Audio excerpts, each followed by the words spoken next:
Some crimes in America were not hidden. They were scheduled, photographed, and applauded. From the 1890s to the 1930s, lynching functioned as a public ritual designed to terrify Black communities and enforce a racial and economic order. In this episode, we cover 1893 to 1918, 8 cases that reveal how towns turned cruelty into an event, how officials often stepped aside, and how the evidence they left behind still speaks. We will not use gore, we will use facts. A scaffold was built before Henry Smith arrived. A parade delivered him there.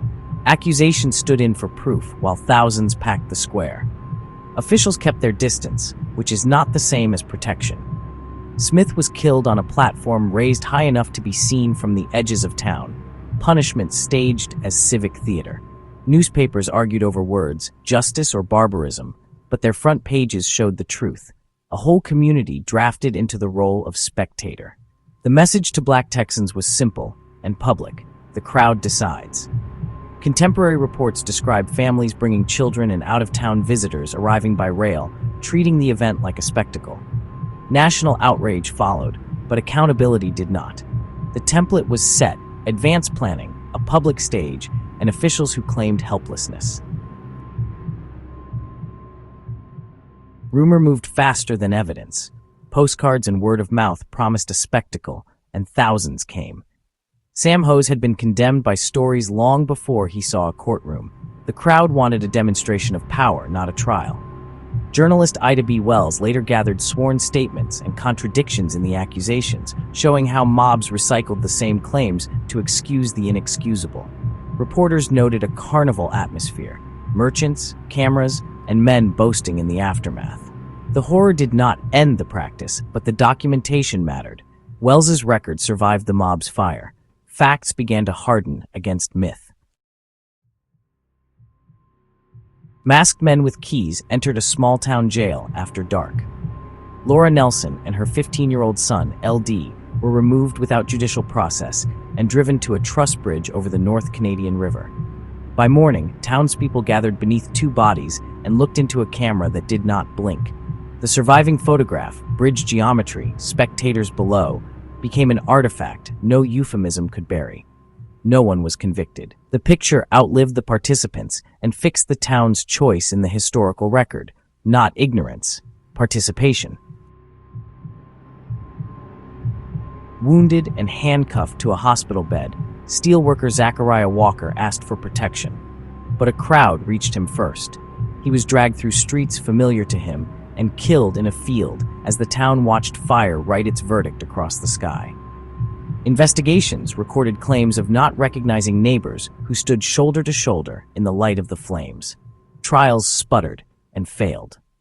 Coatesville demonstrated a second lesson of lynching: when everyone is responsible, no one is punished. 17-year-old Jesse Washington entered a courtroom for a trial that moved with alarming speed. The verdict dropped. The crowd surged as if on cue. He was taken into the public square where officials watched from safe distances. Parents lifted children to see. Photographers documented the scene, and those images shot across the country. National magazines printed the photographs. NAACP organizers used them to force a conversation that many communities had avoided. The images shattered the claim that lynching was an exaggeration. Waco became a turning point, not because justice arrived, but because denial became harder. Anthony Crawford, a successful Black landowner, demanded fair treatment in a downtown store. For his insistence, he was arrested, released to a waiting mob, and murdered. The violence extended to his family. They were forced out of Abbeville. Property changed hands.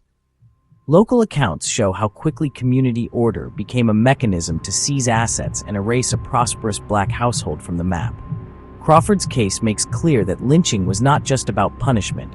It was about policing wealth and power, an economic message delivered with rope and threat. In Memphis, directions to a spectacle circulated quietly. Ell Persons never received a fair trial. Families came with children. Model Ts lined the road. The execution unfolded as a demonstration meant to be witnessed.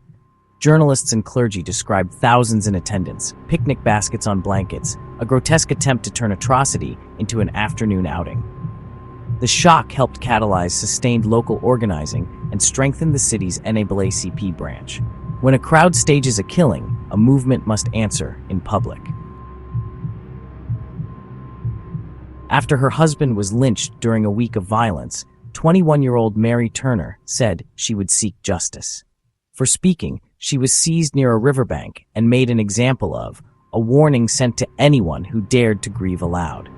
Newspapers struggled to print the truth. Survivors shared details in whispers for decades until memorial projects brought her story into the open.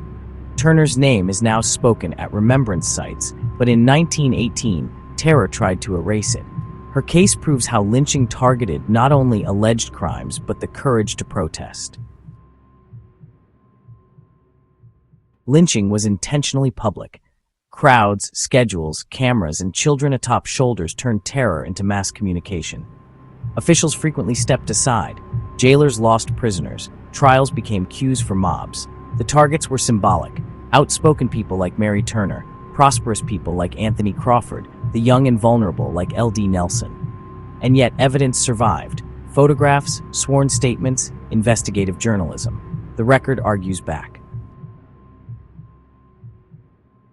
The 1893 to 1918 pattern becomes even clearer after World War I.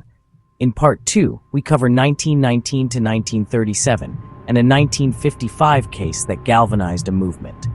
If remembrance must be public, let it be precise. See you in the next episode.